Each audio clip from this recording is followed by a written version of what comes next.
இஸ்லாமினுடைய புனித தலமாக கருதப்படுகிற Mecca Medina.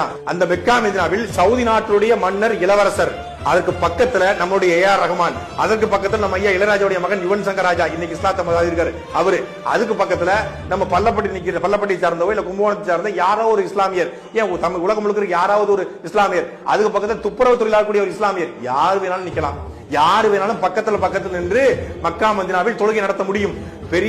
மிகப்பெரிய கோடீஸ்வரன் நிக்க முடியும், அதற்கு பக்கத்தில் துப்புரவு தொழில் செய்வன் நிக்க முடியும், அதற்கு பக்கத்தில் மளிகை கடை வைத்துக்கிற இஸ்லாமியர் நிக்க முடியும், அதற்கு பக்கத்தில் யாரும் நிக்க முடியும். எல்லோருக்கும் சமமாக மட்டும் நடத்தப்படுவாங்க.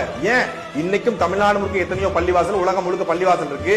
ஒரு பள்ளிவாசலை தன் சொந்த செலவில் 1 கோடி ரூபாய் கட்டி 1 கோடி ரூபாய் கொடுத்து கட்டிய ஒரு முதலாளி 1 கோடி ரூபாய் கொடுத்தாரு, பள்ளிவாசல கட்டிட்டாரு.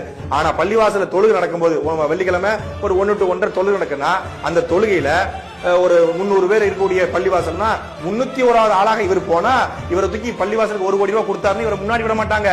இவர் 300வது ஆளா வந்தாலும் 301வது வந்தாலும் இவர் கடைசியா நிக்கணும். உள்ள இடம் இல்லைன்னா வெளியே மணல்ல உட்கார்ந்து அவர் தொழுகை நடத்தும். இதுதான் இஸ்லாம் மதத்தினுடைய விதி. எல்லோருக்கும் சமமா பார்க்கப்படுது.